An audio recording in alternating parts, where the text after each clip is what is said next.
Hello and welcome to the 2025 E-Shopper Barometer live event. Thank you for joining us from all over the world. We are coming to you live from Paris, and for the first time in the making of this webinar, we have a live audience. Hello everybody. Hi.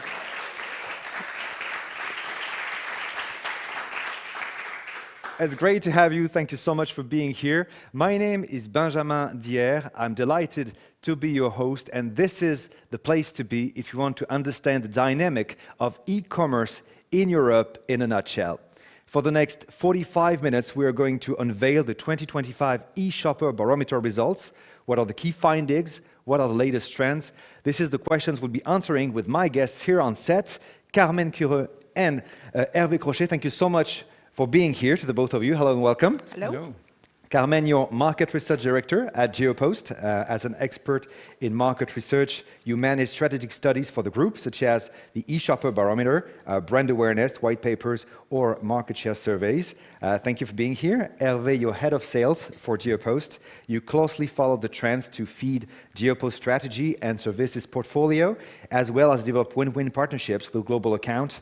So welcome to the show. I have a lot of questions to ask you, of course, but before we get started, let me tell you that all of you watching can send in your questions through the chat at any moment during this program, and we will take the final minutes to answer the questions you've shared with us through the chat, whether you're watching online or you're on set with us. So feel free to remember your questions and share them with us through the live, and we will answer all of them for the time we have, okay?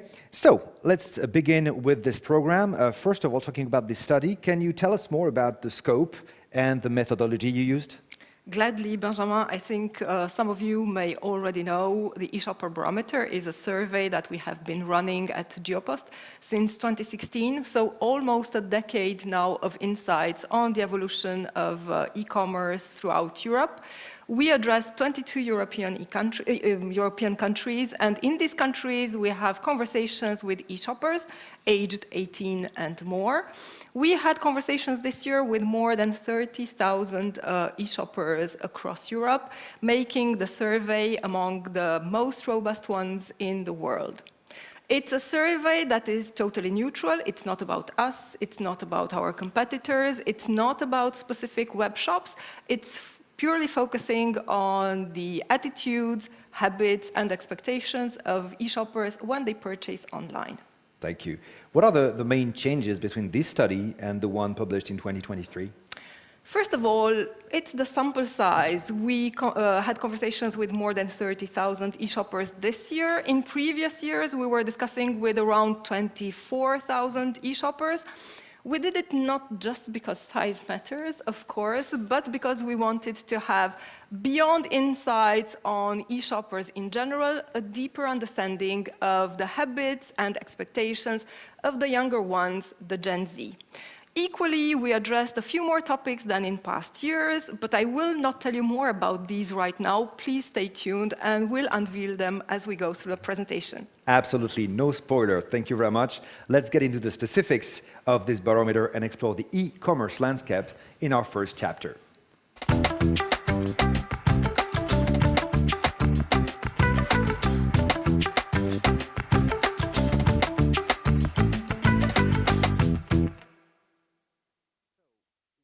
Would you say is the overview you could share on the evolution of e-shopping trends over the past years, Carmen? I would say 2025 is the year of maturity of e-commerce in Europe. We can no longer talk about just the rise of e-commerce, but what we see it's normalization in a way in 2025. This year, we have 77% of Europeans engaging in e-commerce. And beyond this slight increase of e-shoppers since the past years, what we see this year is the frequency that is growing in almost a spectacular way, I would say. Since 2023, we gained 4 points in terms of the number of regular e-shoppers, those who buy on a monthly basis.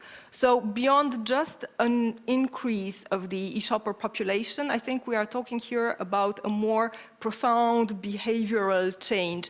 We have more e-shoppers who are deeply rooted in the e-commerce space for their routine purchases, not just for occasional cases. So something that is happening, and throughout this presentation, we will look at the impact that this newly found maturity of e-commerce has on the entire ecosystem and how we can, both us, carriers, and the e-tailers, most welcomely, let's say, embrace the changing habits and expectations of our consumers. So yeah, you mentioned it's an important increase. How does that translate in terms of volumes?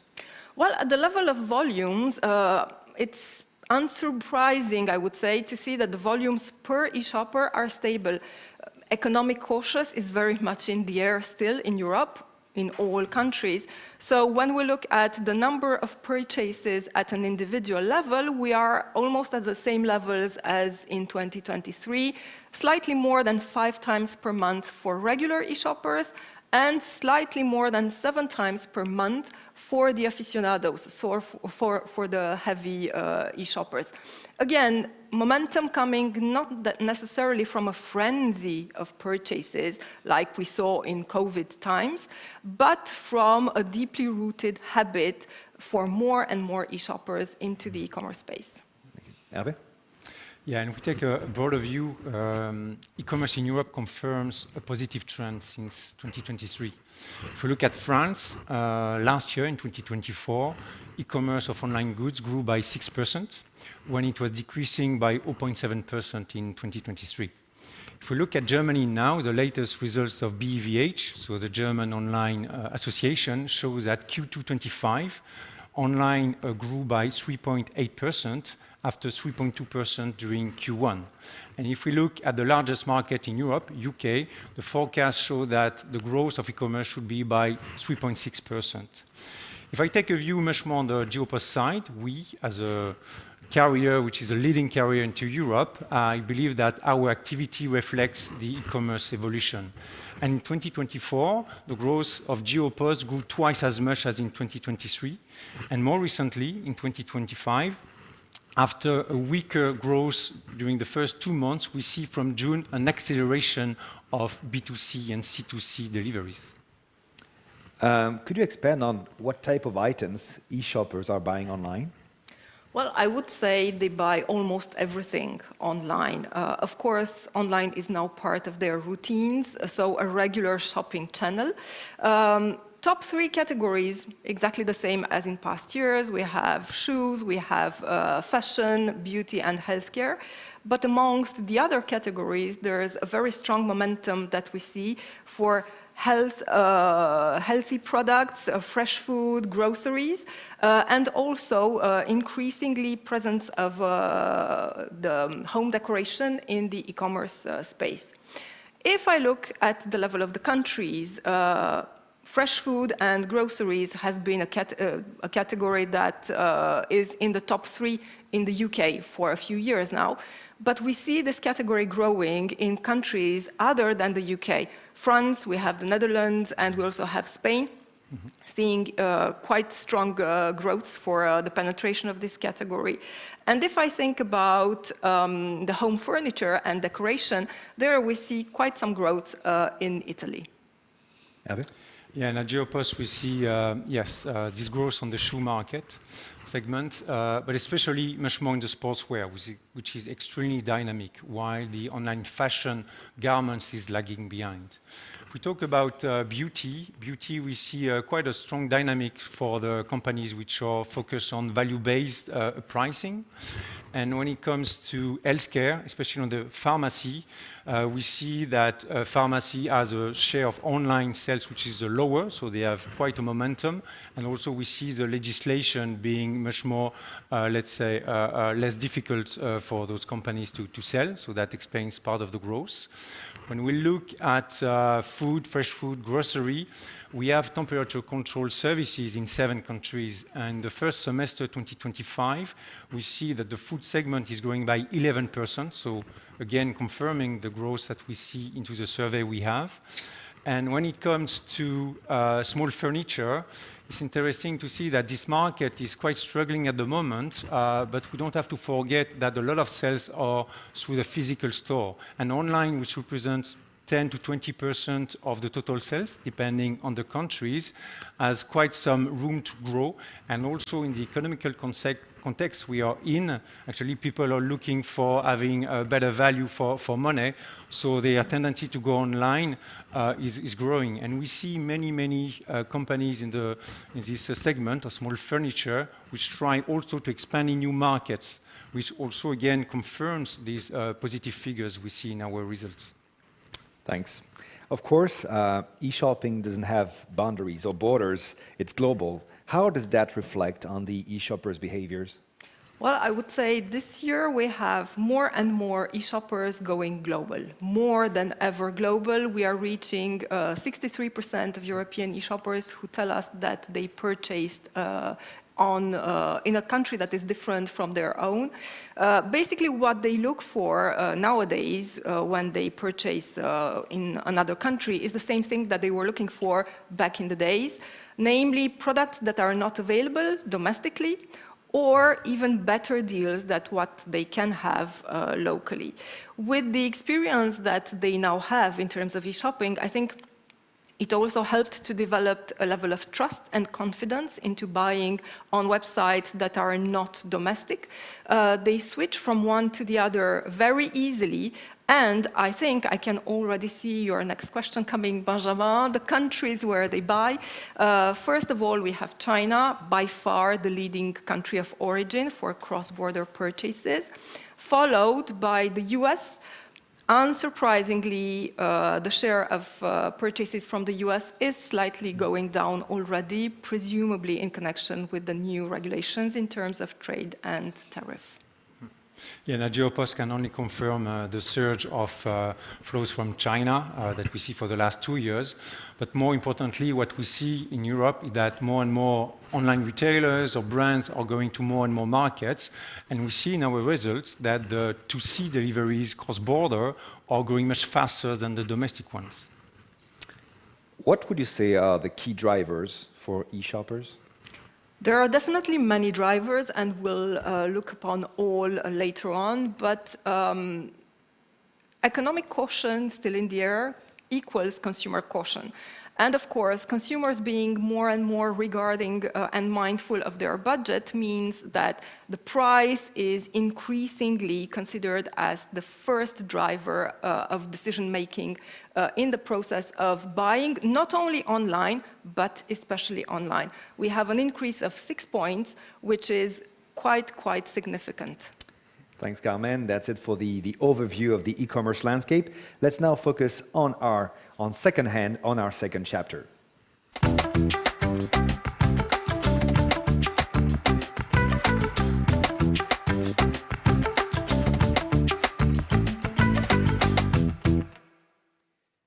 So Carmen, 2 years ago during this very same webinar, you mentioned how secondhand was a major trend worth keeping an eye on. How have C2C online purchases evolved since 2023? Well, Benjamin, I must confess, we were right. It was definitely a trend to watch. If I had to choose just one word to qualify C2C e-commerce in 2025, that would be robust. And I think the figures speak for themselves. 72% of European e-shoppers either buy or sell on C2C platforms. But beyond just presence on these platforms, I think, again, the frequency and the increase of frequency is amazing. We have now around 50%, so half of our European e-shoppers, who purchase on a monthly basis on C2C platforms. Again, something very profound in terms of changes of behavior that we see here. So yeah, that's significant. Is it different from one country to the other?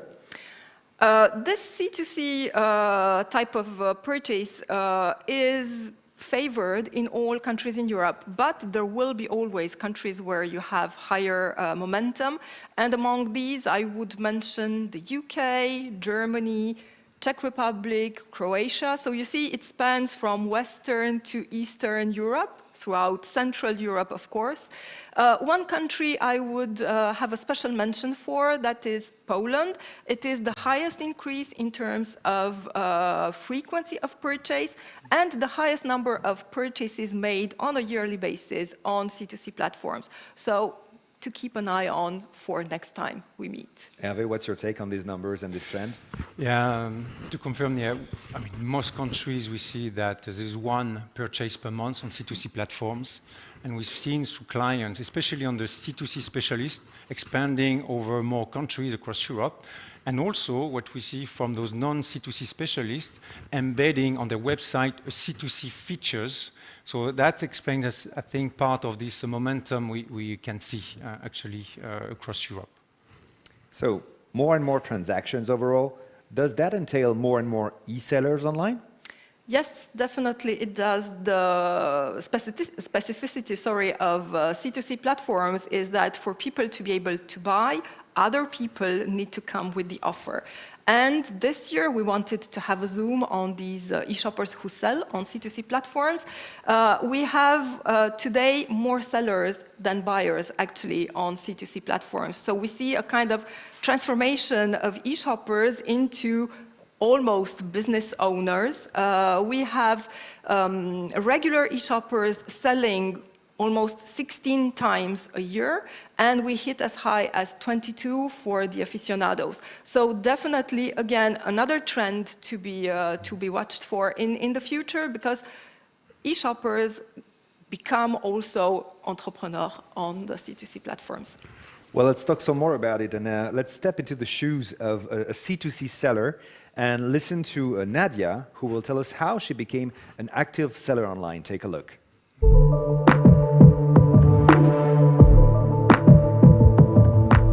I started to sell when I had my daughter. I added all the clothes that were too small for her and that I didn't want to keep. I sell mainly children clothes, so dresses, pants, t-shirts, stuff that she's not wearing anymore. And sometimes I put clothes that belong to me and that I'm sure I don't want to wear anymore. Yes, I do have a closet with around 60 items, and I usually sell 2 to 3 items per month. I do like to sell on C2C platform because then I get money on my digital wallet and I can buy again.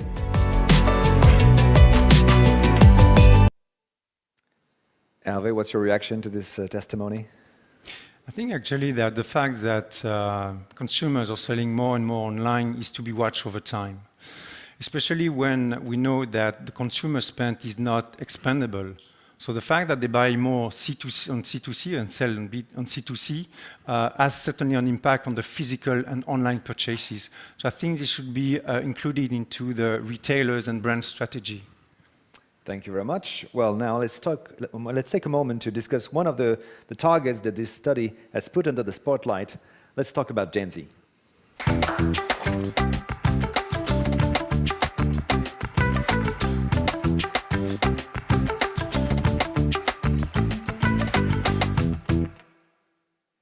So, what exactly is the profile of Gen Z e-shoppers?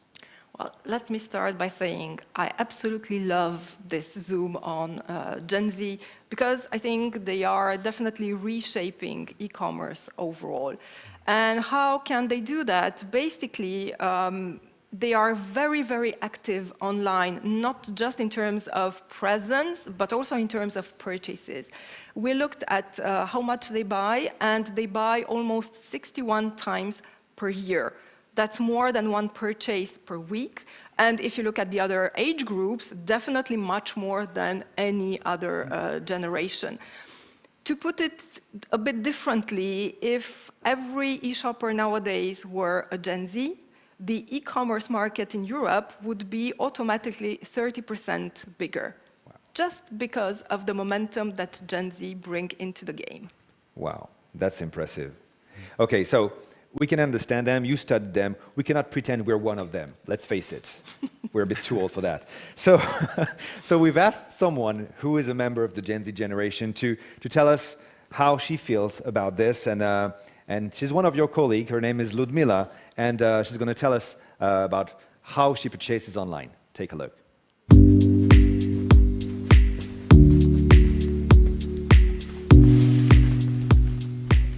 I would say I definitely go a lot on social media. So for the commercials, I'm aware of the brands and different things via the social medias, and also a lot through the influencers.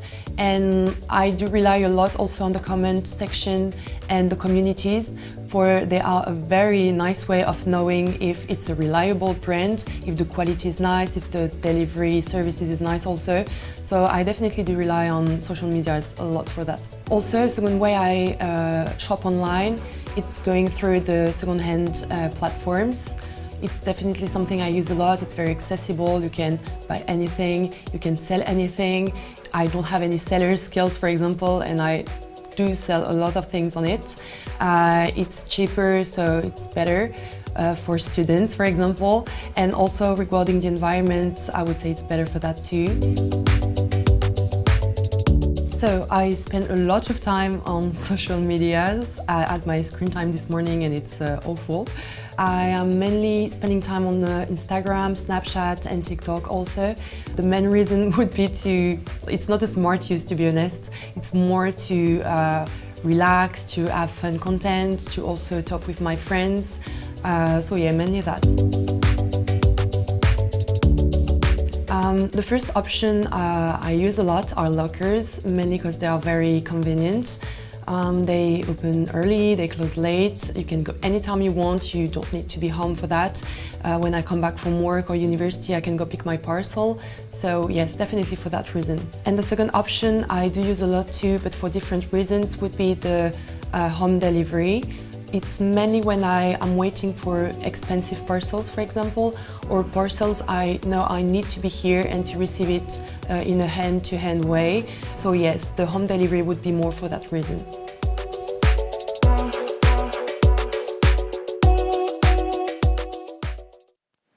So that's it for Ludmila. So she's a Gen Z, and we think about Gen Z, we think about students, young adults. What kind of resources do they have that allows them to buy so much online? Well, basically, like Ludmila, 82% of them already mentioned that they have a regular source of income. So they can afford to buy online. On top, they also benefit from the strong support of their parents. We have a third of Gen Z e-shoppers who tell us they still live with their parents. I don't know if it's the case for you. Yes. Maybe you have a Gen Z still at home. And on top, again, we have another third who tell us that they benefit from other types of financial support from their parents. So there's at least dual revenue streams for the Gen Z that make it possible for them to buy quite a lot online, as much as 61 purchases a year. In terms also of gender, I think Ludmila was the perfect illustration of Gen Z, because we have 60% of our Gen Z e-shoppers who tell us that they are women. It's the same when we were looking back at 2019 in the E-Shopper Barometer. E-shoppers were generally much more women than men. Then with COVID came a kind of a balance, not full parity, but just a balance. With more men coming onto the online space for shopping, we'll see if Gen Z will also get to that kind of balance, or if we remain on something that will be more skewed towards women. And if we look at the categories they buy, top three, same top three as for the other generations: fashion, shoes, beauty, and healthcare. The other categories, remember, they still live with their parents, so fresh food, groceries, they don't make it into the top 5 of the Gen Z. Those are the purchases that are made by the parents. But we do have accessories and jewelry coming forth in the ranking here. And of course, growing, there's an ever-growing need for those kinds of products from our youngsters. So apart from the fact that they spend their parents' money around 60 times a year online, what are the other key characteristics of these Gen Z shoppers? Well, it's really interesting to look at them because we have a blend, I would say, of more legacy values that are also valid for us, the older e-shoppers, like the importance of cost effectiveness. They do look for the best price ever. Value for money is something that they look for online. They also feel reassured by physical retail. They also are, like us, probably more favorable for buying on websites that also have a physical presence. With these, let's say, traditional values come also emerging habits that are shaped by their digital culture. And we've seen it with Ludmila.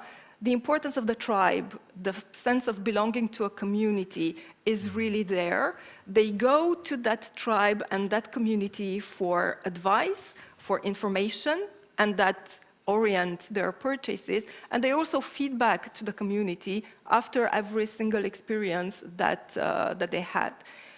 Also, with fun and entertainment. They need this. So I would say the convergence of these values creates big challenges for everyone, for all types of brands, because to answer the needs of Gen Z e-shoppers and consumers more generally, we need to bring at the same time tradition and tech.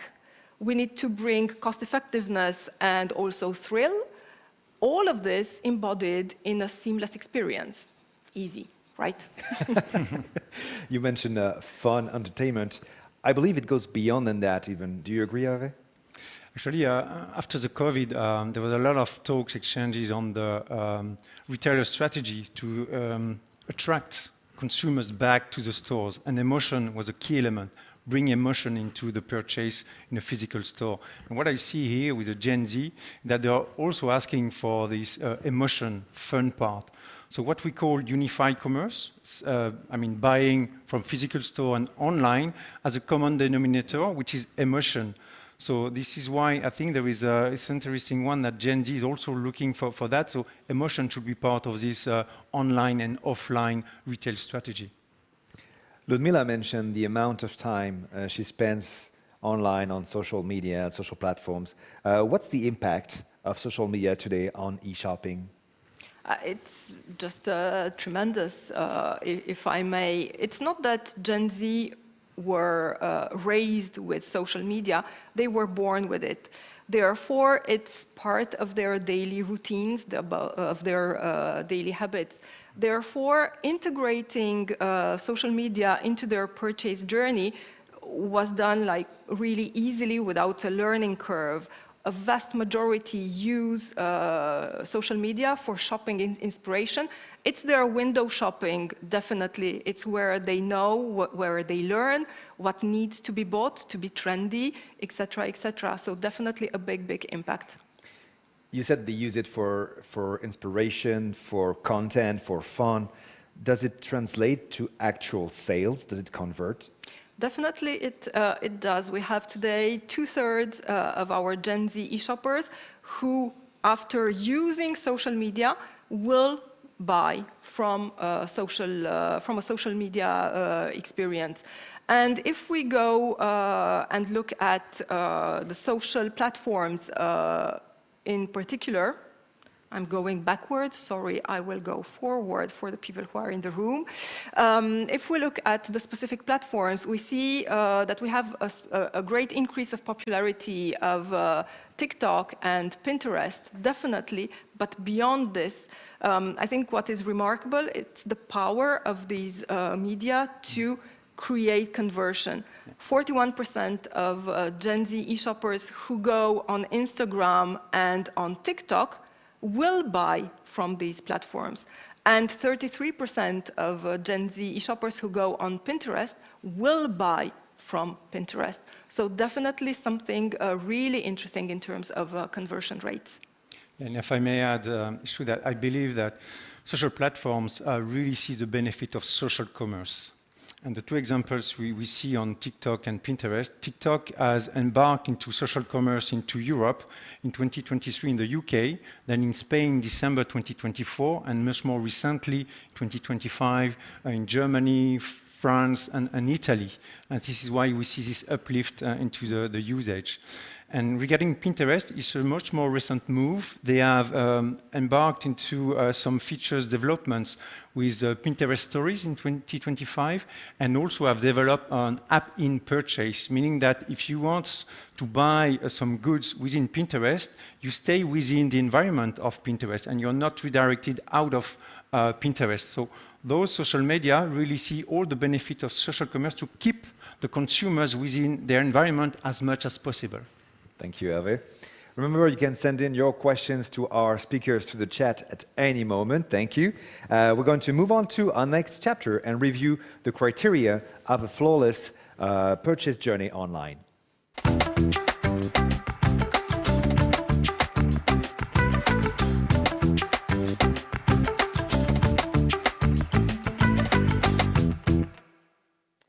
So this study also covers the need and expectation of e-shoppers overall. What are they looking for today, and what's the evolution over the past 2 years?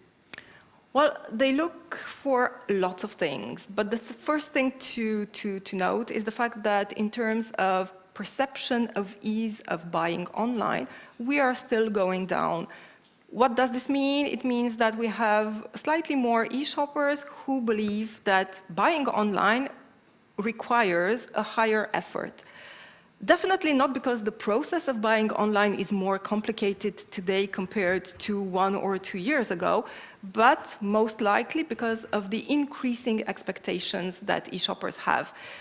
We have more and more things that matter for the purchase experience, so much so that we reach today 19 criteria that are considered important by e-shoppers when they purchase online. And these criteria span from fast purchase, so it's all about speed, to the possibility of using a digital wallet, to having live chatbot support online. And when I mention these criteria, I think you probably already make the connection with Gen Z. Definitely these are things that they are bringing into the game. And they make the e-commerce experience move definitely from what used to be a very transactional process, you pay online and then you receive a parcel, to something that resembles more and more to a truly 360 experience. What are the main pain points that these e-shoppers encounter and that may prevent them from buying online? Well, if we look at what they expect, definitely if we look in a mirror, we see the friction point that they will identify. Again, it's all about speed.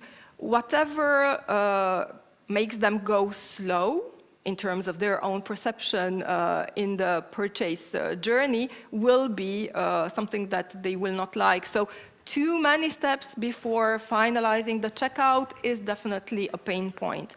Also, not having immediately the support they need when they need it, so it needs to be instantly present, is clearly a pain point. I understand that, listening to you, that customer service is essential, am I correct? Yes, you are, Benjamin. And this is the reason why we wanted to deep dive on this topic this year. And we discovered that 77% of European e-shoppers consider that having easy access to customer support is mandatory for them to have a fluid experience. Now, if all generations agree on the importance of customer support, when we look at how they want to get that support, this is where we see differences per generation.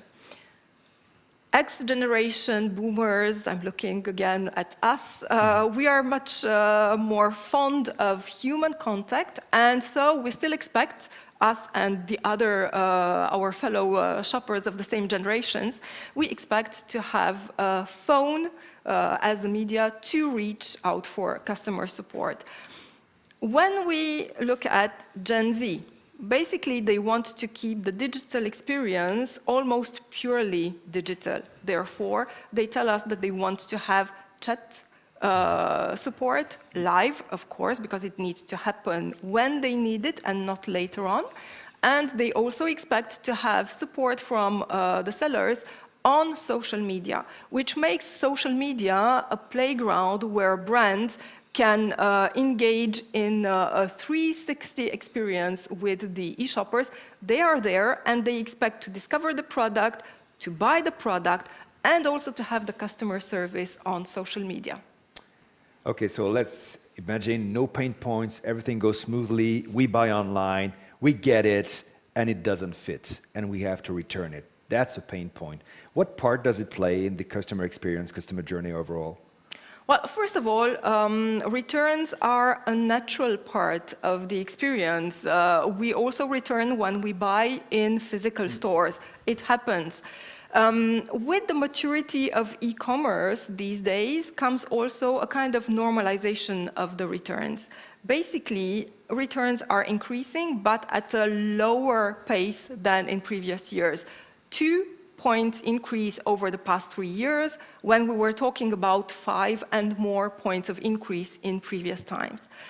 Of course, it's not the easiest process, and e-shoppers tell us so.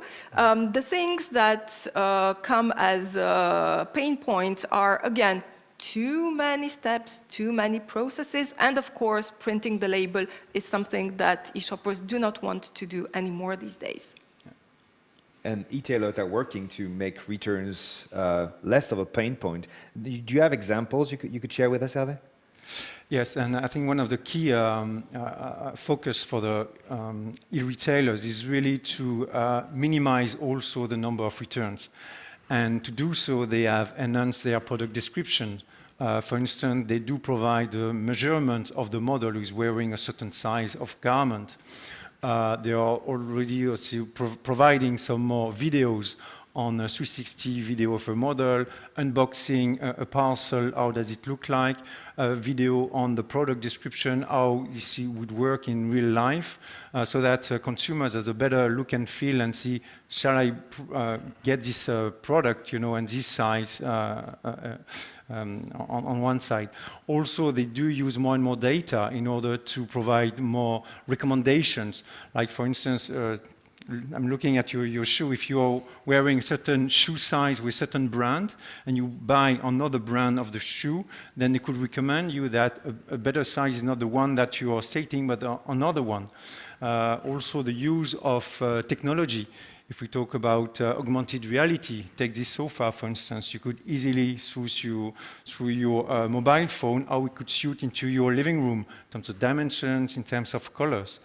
And one of the key elements also for minimizing, let's say, the returns was to enforce some stricter, let's say, conditions for returns. And especially since 2022, we've seen many, many large brands embarking into asking for return fees, for instance, or limiting the number of days for returning a product. While also, yes, as I mentioned, always giving more and more information to that consumers return less, because they're aware it's a burden for the consumer, it's a burden also for the retailers. So the area is really to use technology to ease the decision of the consumers. Thank you. So e-shoppers have more and more expectations over time when it comes to buying online. What are the key assets, you would say, to improve the perceived e-shopping experience? Well, I would say, based on what we've seen so far, streamlining the experience goes with speed. So everything that can be put in place for fast purchase, for occasional shoppers, maybe without the creation of an account, fast returns, less stages in the process, will streamline the experience. And if I think about the number of e-shoppers who purchase cross-border, for the need of support, for sure, multi-language AI-powered chatbots would be of great help to lift the barriers of language and also of time zone, because it needs to be there when they want it. Absolutely, and we're going to move on to our next and final chapter, and this calls the gold standards of delivery.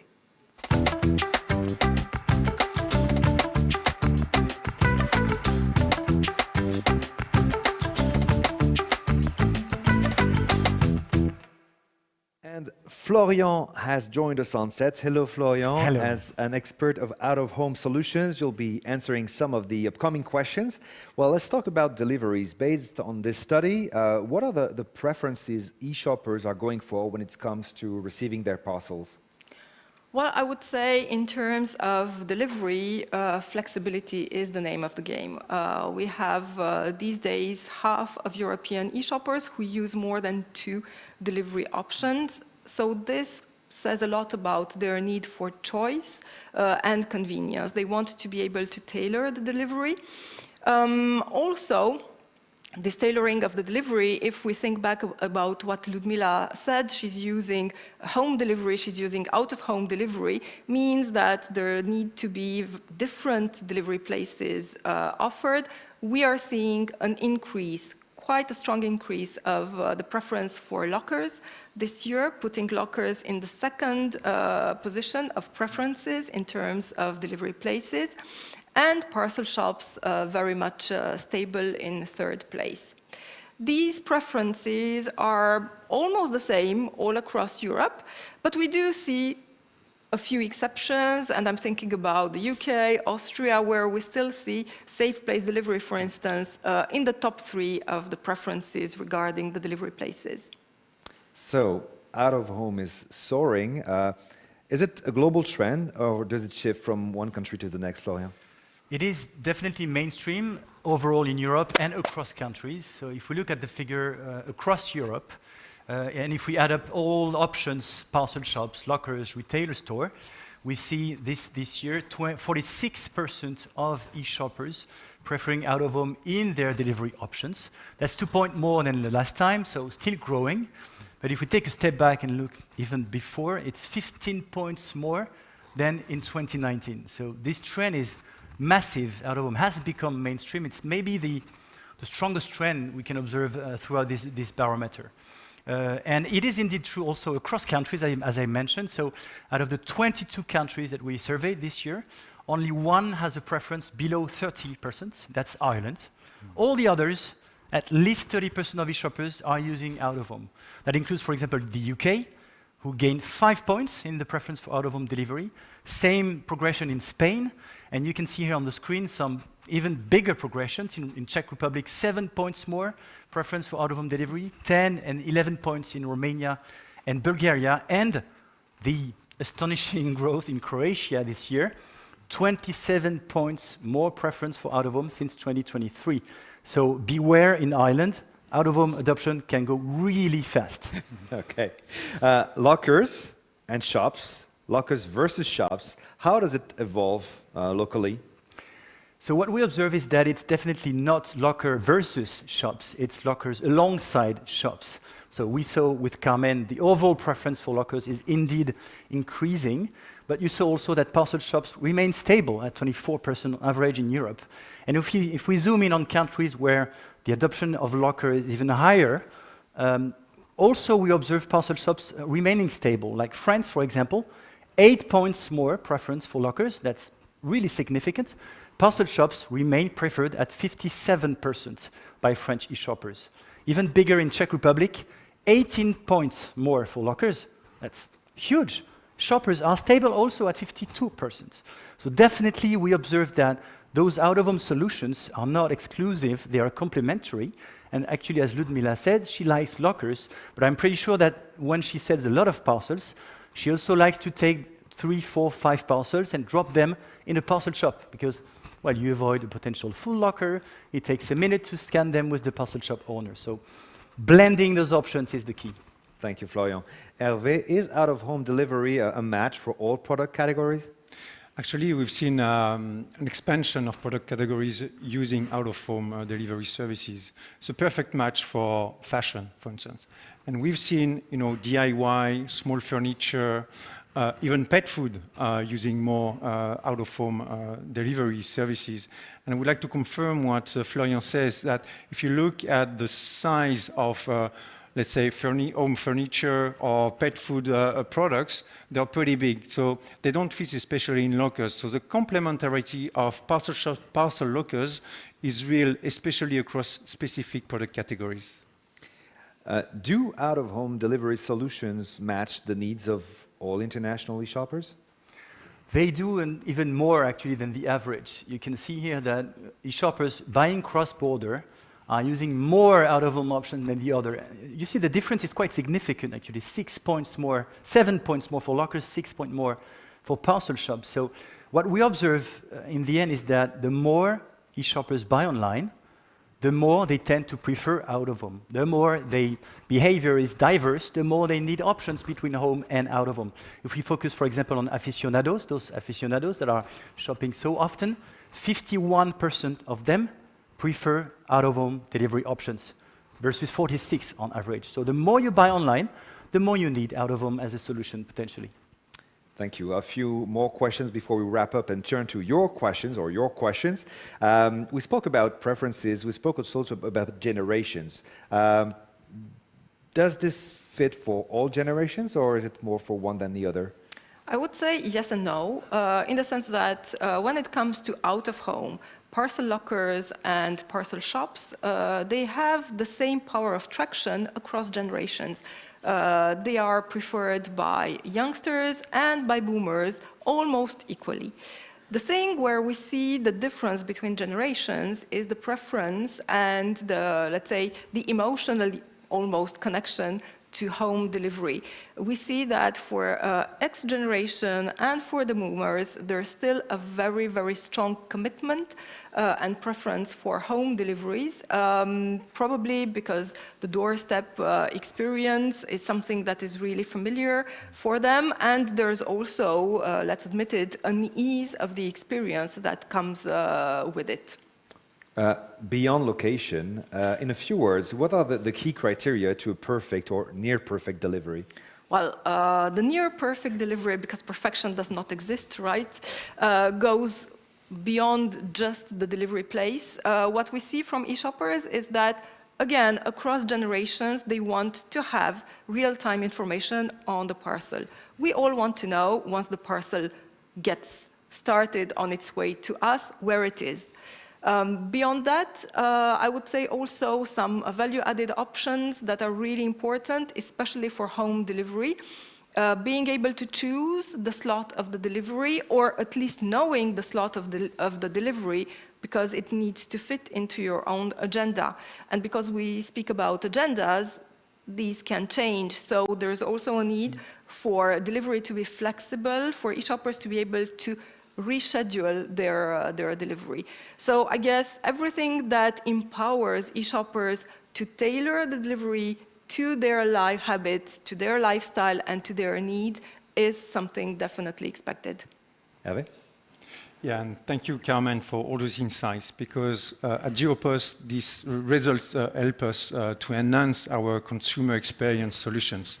And I want to take the example of My DPD app, which is available in 16 countries, used by 35 million users. It embeds all those different elements that we could include thanks to those results and could include them over time. So thanks again for this insight.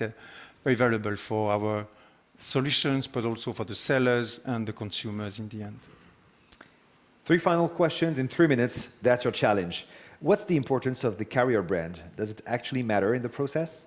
It does, and with this metric, we score the highest ever level of importance.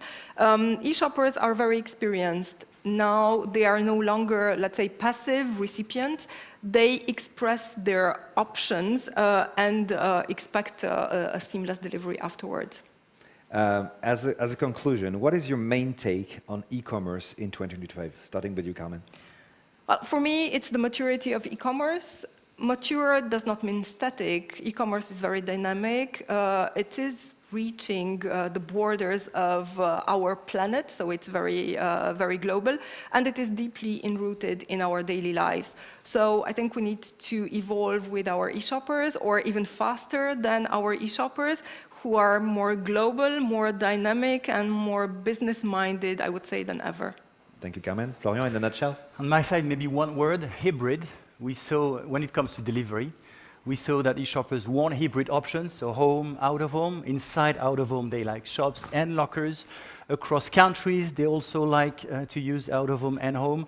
And across generation, as Carmen explained before, from the Gen Z to the boomers, they also need various delivery options. So I think to summarize our challenge on the delivery side, Hervé mentioned the challenge of unified commerce for retailers. On our side, I would say our challenge is unified delivery. So again, offering as seamlessly as possible the possibility to go from a home delivery to a parcel shop delivery, actually maybe during the delivery, if you can redirect your parcel to a shop, and then go to a locker and back to home, etc. So that's our job, ensuring unified delivery can happen. Thank you, Florian. Hervé, your conclusion? Actually, I think we can support our clients in many, many ways. First, on the domestic deliveries, we have an extensive network with a local flavor. For instance, we can provide cash on delivery in Eastern, Southern Europe, to home and out of home. When it comes to international, we are not only in Europe, we are also in South Africa, Brazil, more recently in Argentina, and also in China. And for our export services, we do embed more and more custom clearance services. When it comes to hybrid network, as you mentioned, we have this home, out-of-home network, 135,000 parcel shop and parcel lockers to fit, let's say, the different needs of the different generations, but also the different local preferences. When it comes to the digital journey of our consumers, as I mentioned, we have My DP app, which which embeds quite some services like live tracking, like also customer service features, including chatbot assistant. We have also capability to send, to receive parcels through the app, and also we do provide some interactive and personalized features. And it's all being backed by our sustainability approach. We have the objective to be net zero by 2040, which is validated by SBTi. And the latest figures I can share with you is the Q1 results, where our CO2 emissions decreased by 2.5%, which is per parcel a minus 4%, because we are growing number of parcels. And yeah, in a nutshell, this is what we can provide to our clients, and me, my team, and all the business units are here to answer your further questions you may have. And that's exactly what we're going to do. That is for the key findings and messages we wanted to share with you. Thank you very much for answering my question. Now, let's turn to yours.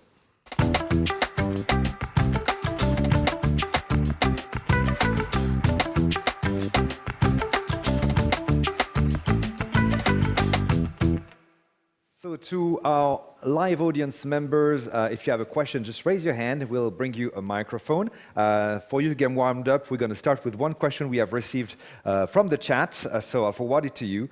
You mentioned that e-shoppers now consider up to 19 criteria when making a purchase.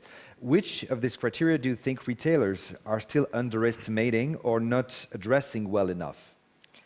Obviously, I'm not an e-tailer, but I think the challenge that we all face, carriers and e-tailers, is to answer needs from various generations that sometimes are at the opposite. Bringing customer support by phone and on social media, for example, then giving e-shoppers options of fast purchase without account creation, and at the same time creating the trust for the older generations with an account, with a login, a password, a double check, a triple check of the identity. I think those are definitely the big challenges that everyone is facing nowadays. And in terms of delivery, it's this unified delivery that Florian mentioned that we need to make possible. Do you agree, gentlemen? Yeah, you do. Cannot agree more. Nicely put, yeah. Okay. Any questions from our live audience? You guys are being shy? Okay, that's it for the moment. Oh, we do have one question in front.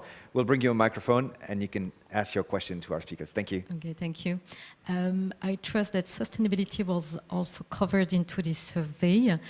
Can you reveal in a nutshell the key, let's say, findings that you have on this topic? Thank you. Definitely, sustainability is treated in the survey, and we still see that sustainability matters.